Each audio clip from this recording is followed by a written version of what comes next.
Michael Jordan didn't start his career with the famous post-up fadeaway as his primary weapon.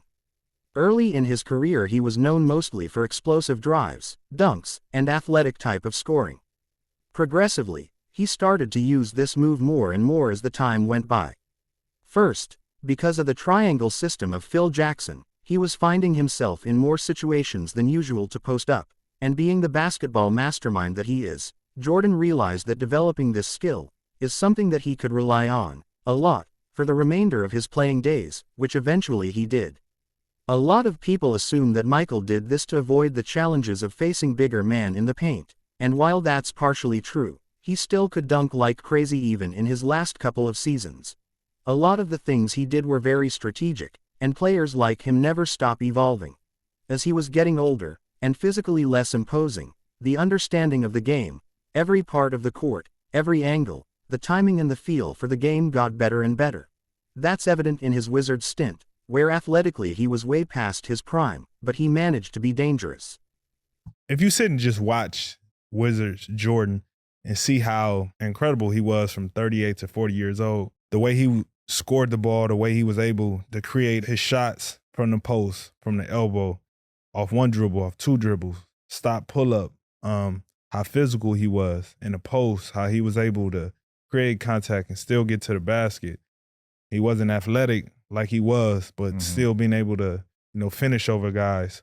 It was so incredible because it was such a master of art, how simple he just made the game. It's just playing off jab steps, pump fakes. And I used to watch every bit of Wizards Jordan because it was like, if he doing this at this age, let me figure out how to master these things that he doing, because you don't see everybody doing it. Everybody want to do the dribble, double step back, all that. And it's like, nah, let me make the game simple and kill these spots and angles and using my body on the fadeaways, either shoulder. So that's one thing that I took from Wizards Mike, because he was incredible. If you really watch him, he was incredible.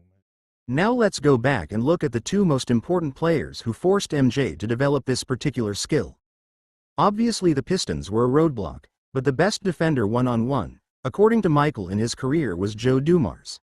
The legendary guard was physical, quick, smart and patient, which made Jordan better, because against Dumars, just relying on flashy dribbles and athleticism wouldn't work, and even if it did, then he had to go through Lambeer, Mahorn or John Sally, so Mike had to think outside of the box.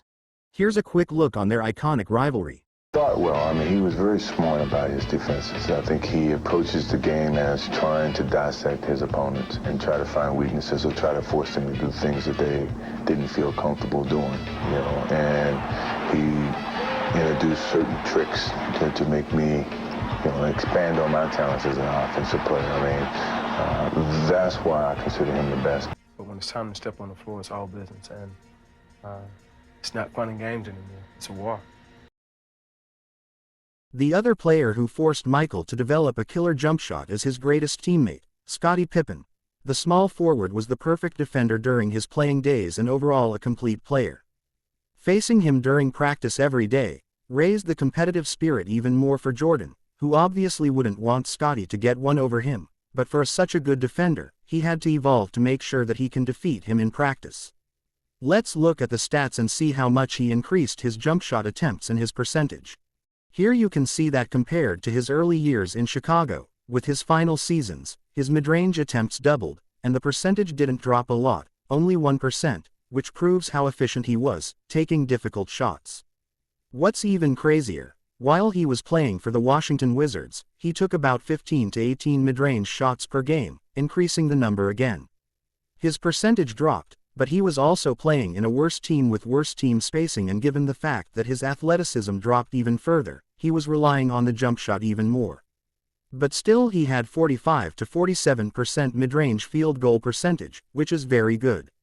Wizards Jordan relied on footwork, positioning, timing, angles and pump fakes, instead of speed and vertical explosiveness. This is why many players study his games in Wizards jersey, as previously mentioned by one of the best midrange specialists in modern-day basketball, DeMar DeRozan.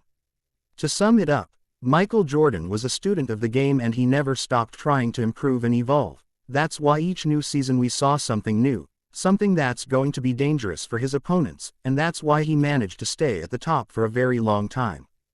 Thanks for watching, we appreciate the support.